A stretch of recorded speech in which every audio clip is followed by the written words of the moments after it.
Hello and welcome back to Leeds United for the mid-season check-in, probably a little bit earlier in the season than I and you were expecting. We're coming in at the very tail end of November, early December, for two very important games that will potentially define the season, really. And that's because we are top, massive goal difference gap, but only 2 points clear, 37 points Liverpool's 35, who we play today, along with 4th place Manchester United. Champions League-wise, we won 4 out of 5. We lost the first one away at Bayern Munich, who are the only team with a better European coefficient than us. Yeah, Manchester City are 11th. Manchester United have a better coefficient than Manchester City. Feels wrong. Also, shout out to Milan in 4th. But that's because first year that counts, European Conference League final and win, Europa League final, and then just doing vaguely competently in the Champions League 2 years in a row before getting to the final last year, but losing. We actually came out with more points than the winners, PSG, just because we won more group stage games, I guess. But these check-ins are kind of more about the stories than just the straight-up statistics at this point, and there's a few stories we need to talk about. The first story was going to be Jose Labego's slow start to the season. He has now scored 13 goals in the 15 league games. I believe he didn't score for the first 4,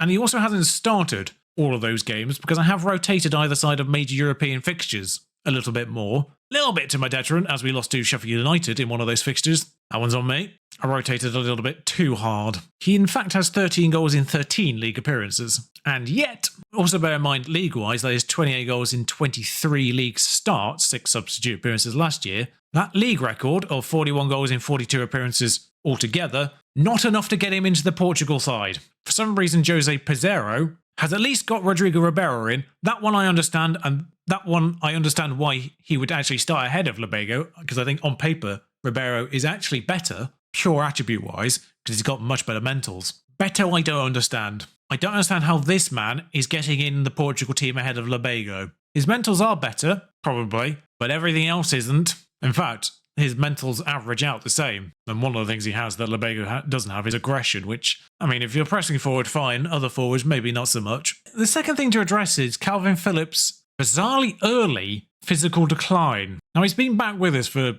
2 and a bit years now. He is 33 in effectively 4 days' time. But even so, he has 18 natural fitness, and yet, whilst all the arrows are down, it's only the physicals that have actually dropped at this point. If I get out of the way and show them, it's only the physicals that have actually dropped points. Strength twice, oddly. I understand pace, I understand agility, I understand stamina to a degree. Strength is the one thing you think you'd still be able to hold on. You can spend all the time in the world continuing to do weight training, but I can understand why the sort of the legs may go for acceleration, agility, pace and stamina versions, but strength I don't get. I'm actually training him to keep hold of it. But the good news is I actually prepared in advance for his replacement next year because his contract is up at the end of the year, and I figured I'll probably still try and hold on to him until he retires, mostly for homegrown club purposes. I figured there was someone going to be taking his place next year in the starting lineup, so I figured I'd get someone in this year to play behind him, maybe move Tyler Adams on. I haven't moved Tyler Adams on, but I figured I might as well get someone in to play his backup. Now,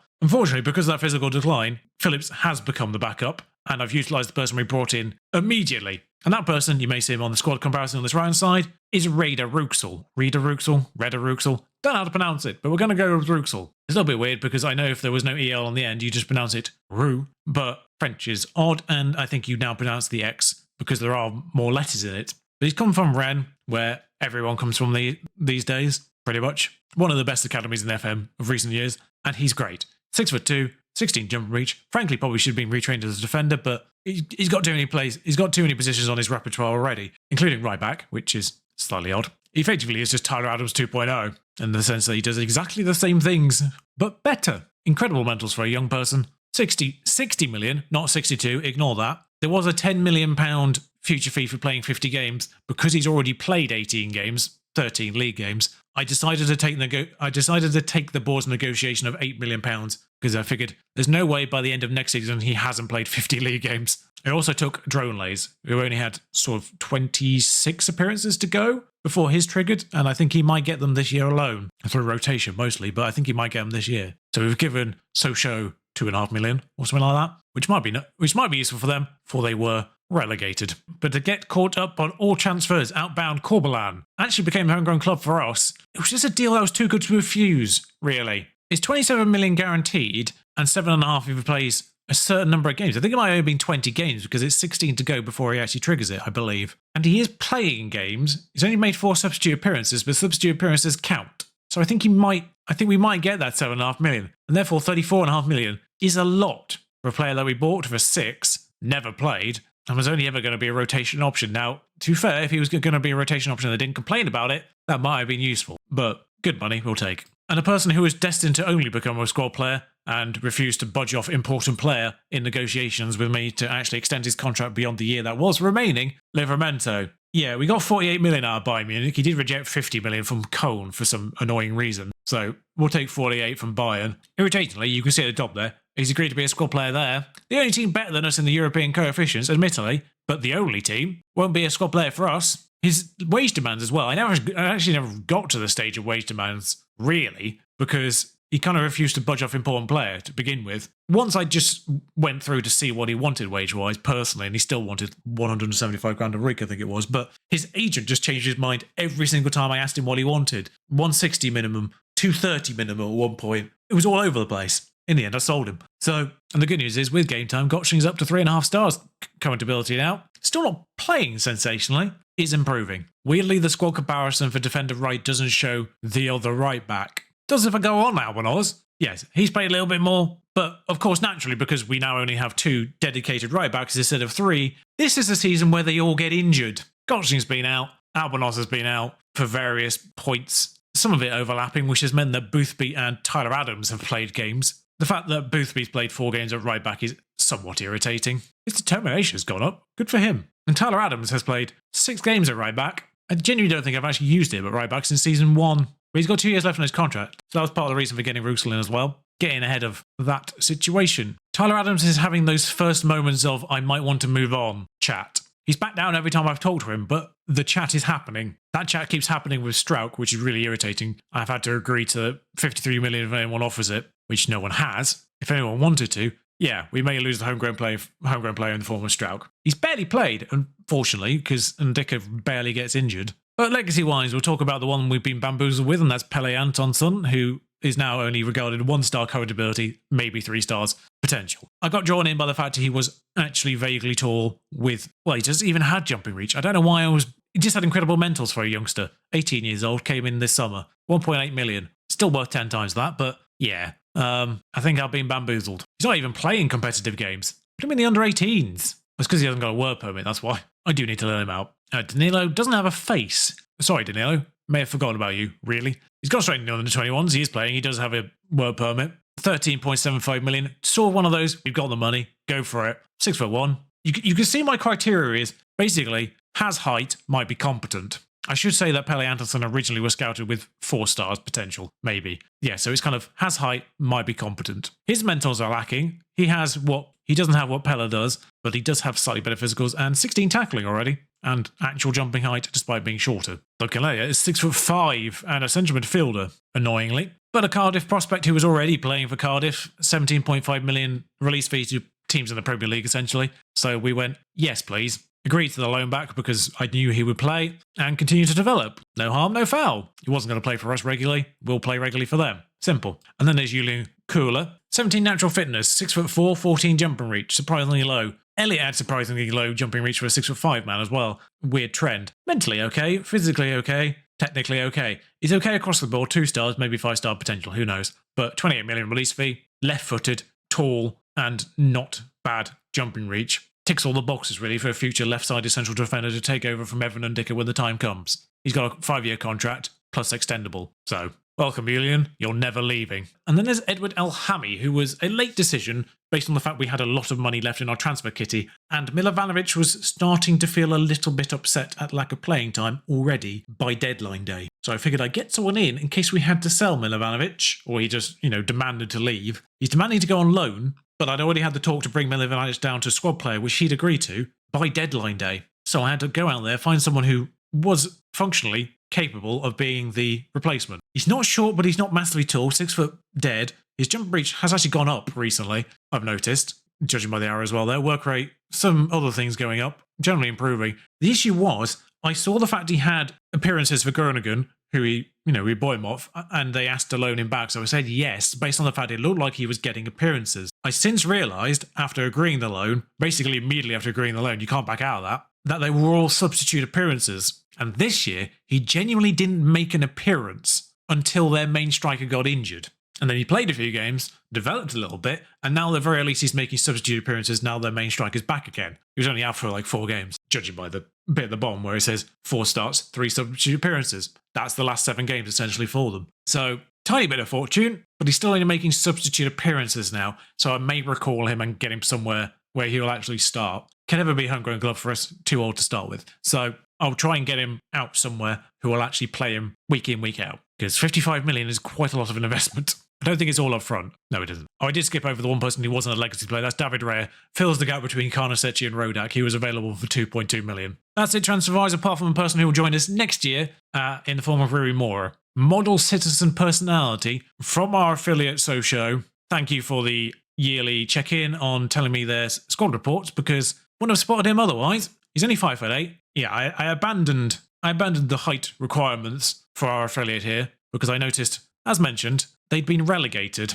They're now in the 3rd tier of France, these facilities. I'm not sure why our knowledge of their players has gone now, but yeah, Mora stood out as a 17-year-old with 5-star potential. Everyone else was 3 stars most. Socio have a reasonable academy and often produce good players, which is why we got them as an affiliate, because they might send them through our ranks instead. Dronelay is an example of that. He's already here, of course. So, and I mentioned that we bought out the 50 games played on Ruxel already. I said I also bought out Dronelay's. It was next to 2.5 million, essentially. So just bought that one out. It'll bring that up to 7 rather than 7.5, essentially. I figured giving Socio 2.5 million now, as a sign of good faith, might help them get back out of the 3rd tier. Well, the future is bright. Most of the people we bought have been loaned back to the teams they came from. So Ruxel is the only one who makes their way into the squads as is. And away at Leeds United, I've been playing mentality balanced to the start and then changing it to attacking if we're better than the team we're playing. Just because I feel like we get caught out when we do these kind of games, when we're attacking teams away from home that are as good as us.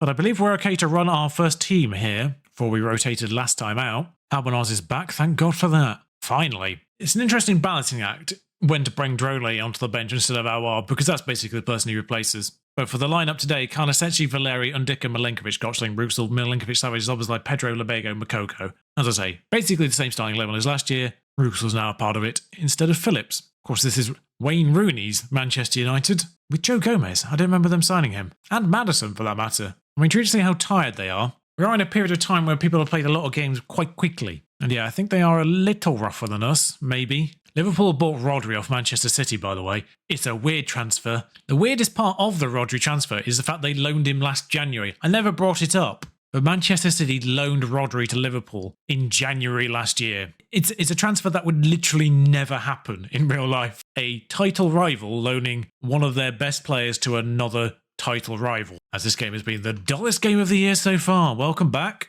To be fair, it's one of those games I'm happy just not to lose. But Rodri scored twice against Spurs. We've got Kessie as well. That seems redundant. Also, I love the fact that Newcastle beat Manchester City every time. Every time. I've literally seen 2 highlights in this game, and neither have been remotely good. My SMS tired, Archie Gray on. Zomazai tired, Awar on. Labego tired, Milovanovic on. Labego's tired, that's a little bit weird. Gotchling booked, Albanel's on. 15 minutes, go for it, lad. I also love the fact it's Talas Magno that scored against Manchester City as well. Arsenal just decided to destroy Leicester in the end. Well, that was the dullest game ever. Happy just not to lose, really. Still took Brentford 90 minutes to beat 9-man West Ham. Well, I love the fact that Newcastle was 1-0 last time I looked at it, and then suddenly at full time it's 4-2. Oh, Talas Magno actually never went to Manchester City. For some reason I always assumed he was their academy because of the New York. That is one of theirs, isn't it? Yeah. Well, possibly the weirdest thing of this league save is the fact that Dean Smith is still Norwich manager. Got re-promoted and has stayed in the Premier League since. Phil Neville's gone to Everton and then been sacked.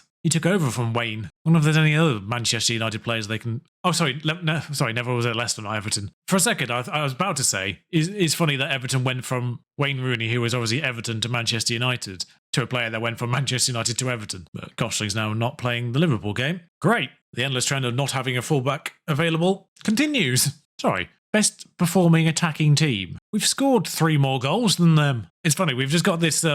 We just got the notification of Scottish Young Player of the Month award because we've loaned out Delfino to Celtic. and he's third on it, but the person first of it is a chap that we sold to Aberdeen last year. One of the amateur players that we brought in for free and then sold for 500k. He's actually worth money there now, which is irritating, but that's quite funny and slightly irritating that he's actually come good. But so the other one we sold for 5 million to Austrian teams. So anyway, shout out to the support going down for me, despite the fact we are top of the Premier League and in the automatic spots in the Champions League. I frankly don't really know what we could be doing more. I mean, that's a baffling thing to announce right now. The kickoff time for our Premier League clash with Liverpool has been pushed back for television coverage. Not the one today, the one in February. The one today is already at 5:30. Well, welcome back to the bench, Tyler Adams, for you are my right back backup again. So people are tired. Milankovic-Savic in the yellow card warning, but this is the game to actually play him and risk that. I mean, it's West Ham away after this, actually, so it's not an easy game either, because they're a bit of a bogey team and they are sick. So, oh well, same 11,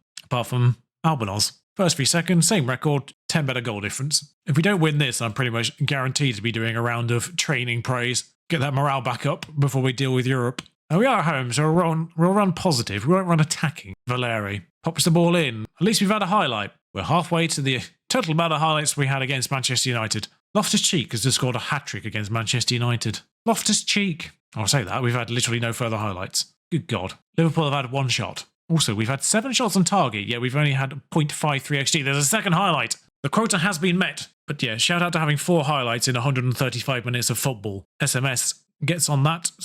What is with these?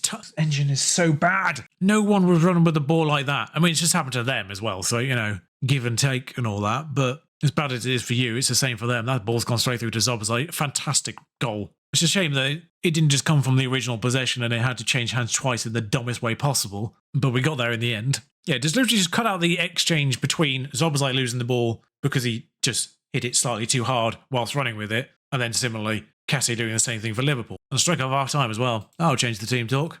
We have had a lot of shots on target so far. Only one of them's gone in though. Labego looked positively chuffed. A word that I'm sure is in the Portuguese's vocabulary. Although, to be fair, at my club, that's the first word you learn. Actually, he probably does. What is that touch from Makoko? I mean, it's styled out, but why did he just hit it very hard backwards towards the byline? Sideline, I should say. I mean, he smashed it in there, so can't blame the lad. I think he just bamboozled Liverpool into thinking he was doing the stupidest thing possible and then bailed out of it. Sadly, the highlight doesn't go as far back as that. It's Albanos who makes this. It's Tsimikas in a slightly advanced too far position. Andy Robertson is available as a staff member now. He's still playing, but he's available as a staff member. I've been looking at assistant managers, you know, names to develop as an assistant manager. Cesc Fabregas was available as an assistant manager, but he wouldn't get a work permit, which was annoying. I wasn't going to bring him in as mine. I was going to bring him in as the under-18s, get him the licensing development, and then bring him in as mine. I wasn't going to be completely stupid. Unfortunately, it is the wingers who are tired. Bargy and the recent England cap-winning Eddie Nketiah on. And I say recent cap-winning Nketiah, he also won the game for England. He scored 2 goals in the semi-finals of the Nations League and won that game for them because I think it was a 3-1 victory over the Czech Republic, who did very well, or Czechia as they are now. But, I mean, credit for them getting there in the first place. Albanos, still Albanos. He's been pinned in there and, kind of mugged them off because he's forced Ferran Torres just to basically give it away straight away. SMS edge of box, he's going to go for it. Not far. Szoboszlai's tired, Labego's not much better. Albanos is booked, but again, we've only got Tyler Adams, so yeah. Hour on for Dominic. Valeri's not had the best game. James Keenan, 2-0 now though, so I can praise them like I should. Okay, both SMS and Albanos booked. Has me slightly concerned. SMS, I think, is tied first, so not great. With injury time, might get enough game time to get a development from this. And Nketiah, running, still running. He's somehow found Labego. That's gone in. Lacroix rues his mistake. I'm not fully certain that's on Lacroix. I mean, it's on, if that's still Fabinho, slightly there. I mean, it's kind of more on Fabinho, really. He's the one who doesn't really press hard enough to begin with, and he's the one who lets Labego run in front of him. I would say it's also not Alisson's best moment, despite the fact he's on a 7.1 and he's 3-0 down. I mean, if we keep the clean sheet, Karnaseci will get a better rating than him. But right now, Alisson's on a 7.1 and Karnaseci's on a 6.9. I mean, if we concede here, then he's definitely not getting a better rating. Excellent block by Albanos. Is that the highlight? It is. Pellegrini puts the ball in. There's a player there called Andrade. I know that's part of Richarlison's name, but I don't think that is Richarlison. Because Richarlison's at Norwich. I think that must be a player who is just actually called Andrade. As this game winds down, I will say the Premier League's rule on not getting more than 6 under-21 foreigners a year has made me quite selective. There's a few people who I passed on because there was either concerning scout report thing or concerning attribute. It was jumping reach for most people, or fitness levels, or, there's a 5'5" lad who I would have got otherwise. We've already got one of them in our squad, so I didn't really want to fill our squad with short kings, because you do need a few tall lads for set pieces more than anything. Yeah, Kai says you did end up with a 7.4. Shout out to Allison losing 3-0 and still getting a 7. Saved 9 shots, or at least 9 shots were drilled directly at him. I don't know how this game works. But the remainder of the Champions League games, Villarreal away, Copenhagen and Celtic at home. So 3 winnable games, in my opinion. Villarreal doing quite well in general, though. Third, currently. They were third last year as well, I think. Yeah, ahead of Atletico. Sociedad actually making that an interesting top 5. Notable gap to Sevilla, who are in the Europa League, so inevitably they'll probably win that this year. Usually they haven't so far in the game. Dortmund, Milan, Dortmund, Leipzig, Arsenal, Man United. That explains why there's 6 English teams in the Champions League. I hadn't actually looked at that, and it wasn't something I drew attention to at the end of last season, but there are 6 teams in the Champions League because we got the coefficients and Man City snuck in because they got that coefficient bonus place, which meant teams down to 9th got European football, which is hilarious for Newcastle because they didn't. Imagine sort of being a few games from the end of the season and being in effectively 10th and going, well, not really much to play for other than pride at this point. And then suddenly at the end of the season, there's 9 teams in Europe and you're not one of them. That'd be galling. Actually, weird shout out to Tottenham, who had a goal difference of plus 30 in 8th. Arsenal had plus 18 in 4th. Watford had minus 91 for Watford. Joint worst tally in the end. Although I think someone got 9 in the game, so yeah, West Brom had 9 points. They do join Derby for fewest wins because they only had 1. The last thing to mention is the upgraded Elland Road, which we are now back in, of course. 55,795 seats. Still technically an expansion capacity of up to 60,000, but I don't think we'll see that. And I think there was effectively a full rebuild because normally when they get an extension, they just close a standoff and you have reduced attendances for a while. We had to move to a stadium that was actually bigger and doesn't exist in real life. Still don't know what that was. It says rebuilt, but as a dash. But yeah, 55,000, nearly 56,000. And we are filling it. So I don't know how long I'll be until they actually decide to go, we'll make that 60 or build a new one. I imagine it'll be a little while. But that's it for this episode. We'll see you again at the very end of the season, however that may look, Champions League-wise, Premier League-wise, FA Cup-wise. Carabao Cup quarterfinals against Bristol City should be a doddle. So good chances are we're going to be in the running for the Carabao Cup again this year, even though I don't really care about the competition. Fully rotated against Everton, beat them. And then we had 2 lower league opposition. So yeah, we might get silverware in that sense, but I won't bring you back for that one because it's the Carabao Cup again. And it'll be our 3rd one. So yes, if you've enjoyed this, like, comment, subscribe. Until next time, ciao.